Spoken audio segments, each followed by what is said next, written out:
Mga ka-BBM, tila nagkakainitan na ang PNP, Senado at Kongreso. Ito ay matapos nagisahin ang mga opisyal ng PNP kaugnay sa tila pagkampi nito sa isa nilang kabaro na si Wilfredo Gonzales, kung saan ay mas kinampihan pa ng mga kapulisan si Gonzales kumpara sa isang biker na nagkaroon ng alitan dahil sa away trapiko. Alam mo, Iho, what I'm trying to point out is, yung ordinary na tao at saka isang nagpapanggap na retired na policeman, dadalhin mo sa isang istasyon kung saan siya nanggaling. Sino kaya ang dihado sa tingin mo? Yun ang gusto ko ipakita sa inyo eh. In the ordinary course of things, Iho, dihadong-dihado yung biker. Kaya nga ako nagtataka, siya pa ang nagbayad ng 500 pesos. Samantala, sinabi ni Congressman Fernandez na naiinis sila sa ilang mga kapulisan dahil sa mga kasinungalingan at hindi pagsasabi ng totoo. Nabubuisit lamang kami kapag yung ating mga iniimbitahan dito mga resource speakers, abot hanggang langit yung kanilang pagsisinungaling at pagdedepensa ng kanilang sarili. Sa kabila nito, nagsalita naman si PNP Chief Benjamin Acorda Jr. at sinabi nito na nababastusan siya at nasasaktan dahil sa mga ginagawa ng Senado at Kongreso, kaugnay naman sa sunod-sunod na pag-iimbestiga sa kanyang mga tauhan at miyembro ng PNP. Now with regards sa nababastos tayo, talagang nasasaktan din ako as the father of the chief, the PNP. Kung pwede nga lang maiwasan to or pwedeng kumbaga, makumbinsi ang ating senators to treat us the other way. But you know, they are a separate branch. We cannot impose upon them. Ano ang masasabi mo dito mga ka-BBM? Sino sa tingin nyo ang dapat panigan o kampihan ng publiko? Senado at Kongreso o ang Philippine National Police? Sama-sama nating panuorin ang buong video at pakicomment nyo po ang inyong mga reaksyon at sariling opinyon. Pero bago yan, muli po ako nag-iimbita sa mga hindi pa po nakasubscribe sa ating channel na ka-BBM News PH, pakipindot po ang subscribe button at pakiclick na rin ang notification bell para lagi kayong updated sa mga bagong upload natin na legit at napapanahong balita. Maraming pong salamat.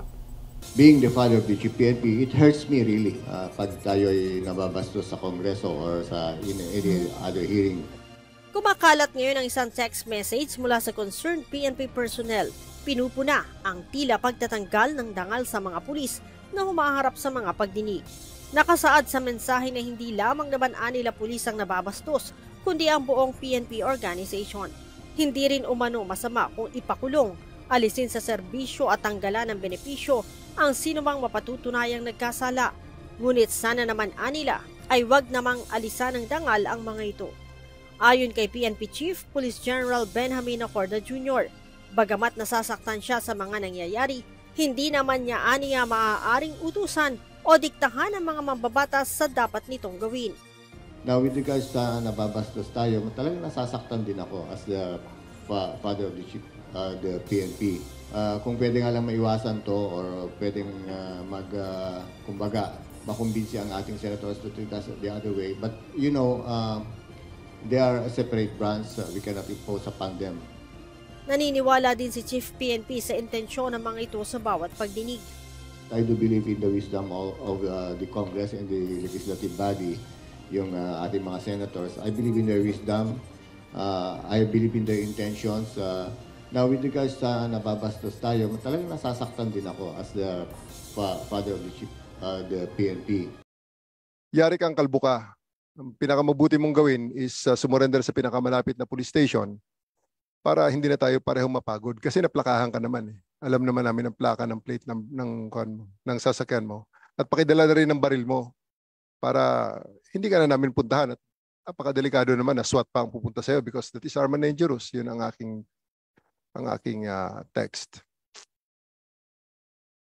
True enough, 3:15, he appeared at my office at napakadali na siya ay nahanap ng aking mga kapulisan sapagkat siya ay dati palang pulis at Criminal Investigation and Detection Unit member na nag-retire noong 2016 and later on I found out na may lumabas na dismissal order sa kanya noong 2018. Unfortunately, during the interim from that 1:15 where he made the post and 3:15 when he arrived, media outlets picked up my text, my post on the video at humihingi ng aking comment. It's a Sunday, quite a lazy afternoon, and dumating ang mga media outfits doon sa Camp Karingal. Nang dumating yung si Mr. Willie Gonzales, ay nakita ng mga media na dinala ng aking mga tauhan dahil ang aking chief ng firing range ay dati niyang kakilala niya dahil itong si Mr. Gonzales pala ay gumagamit ng firing range dati sa Camp Karingal. So dinala siya sa aking opisina and I talked to him. That was mga around 3:15 and I talked to him until mga 4:04. At ang clamor obviously ng mga media during the time is they want to get my side at initially they want to get my comment na nag-focus na ngayon sa siyempre and sila ay understandably gusto nila makausap si Mr. Gonzales for his comments. General Torre, I know you personally, no? I know you're a good person. Magaling kang general. But unfortunately, sometimes nagkakaroon tayo ng lapses. And palagay ko, isa sa mga lapses mo ito. We have to consider the feelings of our citizenry, no? Kasi sometimes ang ating mga kababayan kapag naiipit sila, like for example, tayong mga public official, kapag tayo binabatikos na, sinasabi natin, wag natin pansinin yung social media, wala yan, ganyan-ganyan. But somehow, we have to be critical on this issue, no? This is the new norm, no? Ang people's participation in our governance. And we consider yung ating po mga texts, mga messages, mga comments are part of the good governance that we are initiating in our government. And thereby, we have to be critical on this. And I must admit that I was a bit surprised that you have resigned in your position. But knowingly that if you do that, it is something that I can say na medyo sumasaludo ako sa iyo. Dahil you have seen the backlash that you have received from our citizenry.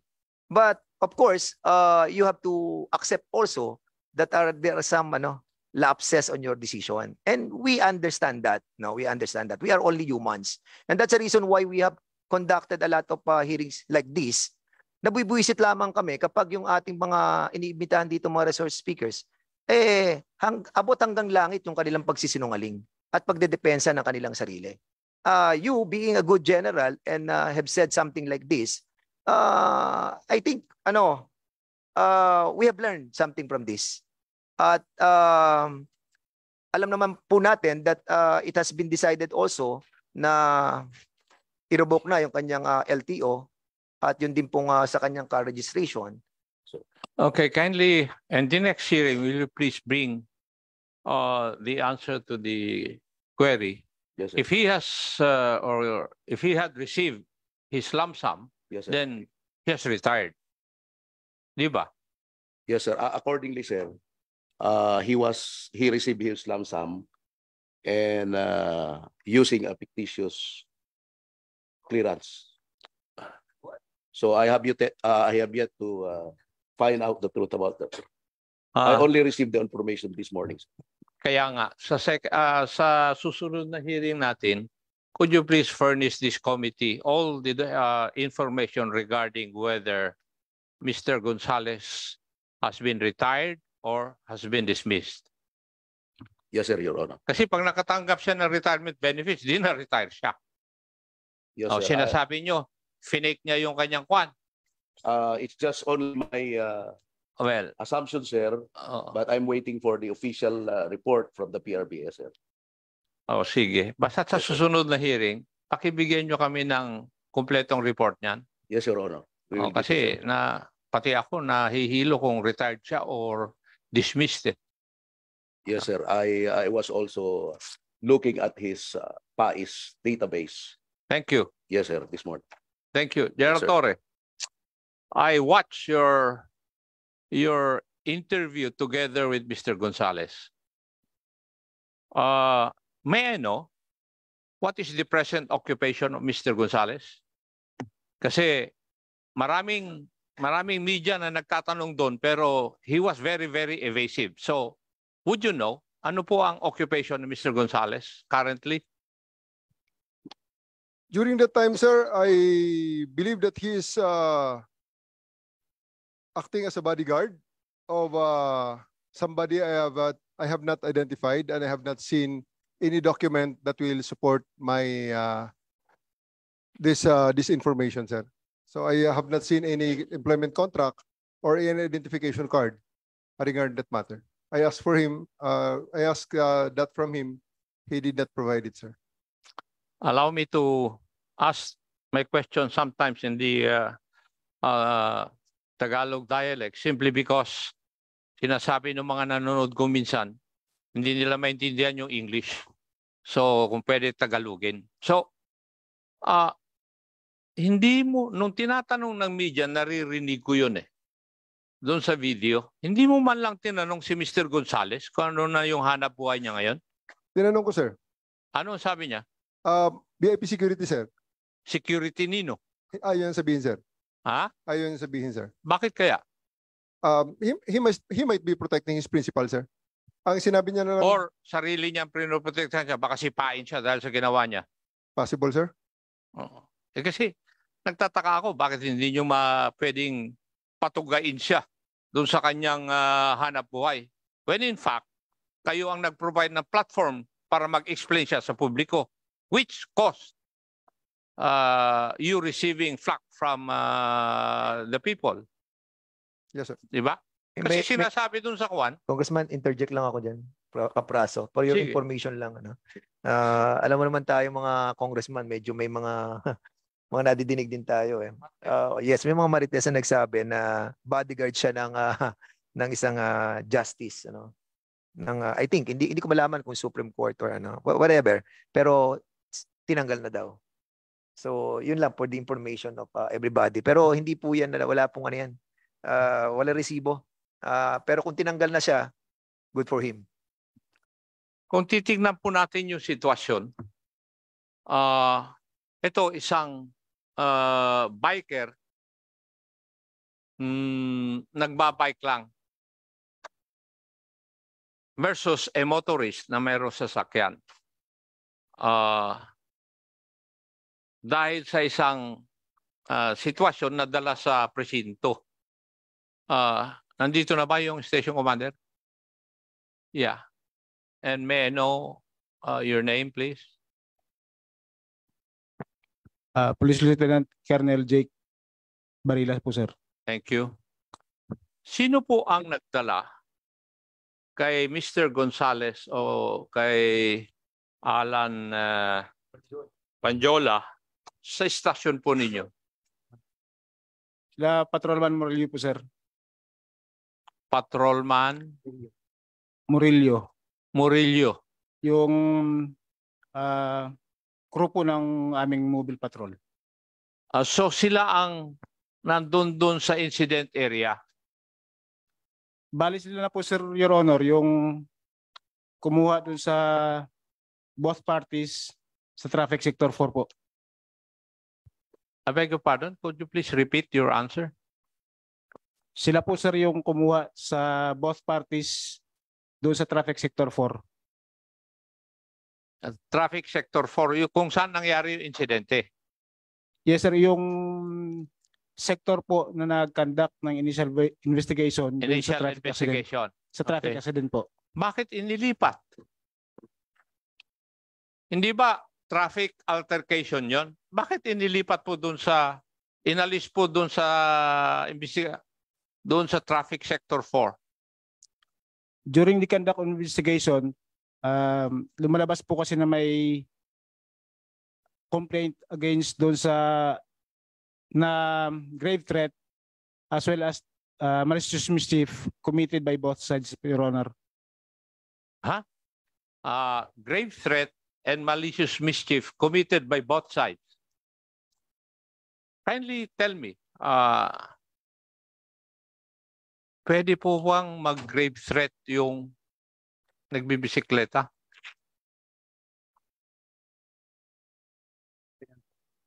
at walang armas? On the part of, Hindi. Sagutin mo muna ako. Pwede bang mag-rape? Sabi mo kung pwede. I will take your answer. on the part of cyclist, Your Honor, Yes. wala, Pwede ba siyang mag-commit ng grave threat? Kasi sinabi mo, both parties eh. wala po, Your Honor. Bali yung grave threat po, doon sa side nung cyclist against kay Mr. Gonzales. Ah, Tapos yung malicious mischief naman is complaint ni Mr. Gonzales against doon sa cyclist. so, when the case was turned over to your station, alam na kung sino ang may diferensya doon sa traffic altercation. Yes, Your Honor. Sino po ang may diferensya? Kung alam na ninyo before na turn over dyan sa inyong stasyon. Based dun sa statement na binigay nung cyclist, inanim po niya sa statement niya na tinapik niya yung kotse nung Mr. Gonzales. Masama po ba yun? Or did the cyclist commit any violation of law when he did that? Lumalabas to kasi, Your Honor, na Teka, huwag kang kuhan. Sagutin mo muna ako bago ka mag-explain. Did the biker or the cyclist commit any violation of law nung tinapik niya yung sasakyan ni Mr. Ano to? Gonzales? Yes, Your Honor. Ha? Yes. Na he committed a crime? Did he commit any violation of law? Yes, sir. Yes. And what crime is that? Pwede po siya magiging unjust vexation. Alin? Unjust vexation po. Unjust vexation. Wala naman ako narinig sa iyo na crime kanina na unjust vexation eh. Sabi mo, grave threat at saka malicious mischief. Naging malicious mischief po dahil po yung sasakyan nag-incur po ng dent doon sa malapit na sa may bubong niya, Your Honor. Sa bubong? Yeah po. Doon sa pagtap ng kwan, doon sa bubong, it caused a dent. Yes, Your Honor. Hindi, ang lakas pala ng siklista. Magiging siklista na rin ako kung ganun ako kalakas ang mangyayari sa akin. Alam mo, Iho, what I'm trying to point out is, yung ordinary na tao at saka isang nagpapanggap na retired na policeman, dadalhin mo sa isang istasyon kung saan siya nanggaling. Sino kaya ang dihado sa tingin mo? Yun ang gusto ko ipakita sa inyo eh. Na isang tao, sinasabi na retired policeman siya, or whatever dismissed policeman, at galing sa inyong organisasyon, dinala sa isang istasyon na may kakilala sa mga istasyon na yan, kayo na rin nagsabi nun, ano kaya ang mangyayari? Tingin mo? In the ordinary course of things, Iho, dihadong-dihado yung biker. Ano sa tingin mo? Kaya nga ako nagtataka, siya pa ang nagbayad ng 500 pesos according to the report of the good attorney Fortune. Di ba? Butin mo ako. We have no idea about yung bayaran, sir, na 500. Wala pa kami idea. So when they entered into an amicable settlement, basta nagpatawaran na lang sila? Yung nung hatid sa kanila sa Galas Police Station, pinaliwanag sa kanila nung aking investigador kung ano yung magiging kaso nila nung both parties. So, during the course of initial investigation, nag-manifest po sila verbally na magsisettle sa dalawa. So, ang ginawa ng aking investigator, gumawa ng referral papunta sa barangay para doon ayusin or magkaarigluhan. Kasi sa PNP, bawal po ang magkaroon ng areglo. So, para hindi kami makulayan, nirefer namin sa barangay for mediation. Anyway, nasabi ko na rin yung sinasabi kong hindi tama na sitwasyon eh. Kasi kayo na rin ang nagsabi na dihado yung siklista pag ang kaharap niya ay may baril na sa loob ng police station at saka nakasama pa niya yung mga nandun. You know, kung titingnan po natin yung siklista, kaya ayaw niyang i-avail yung services ni Attorney Raymond Forton. Alam mo ang sabi niya, tingin ko, sa isip lang niya, ay liliit yung mundong ginagalawan niya. Kung titingnan po niyo yung simpleng tao, ayaw niya ng trouble.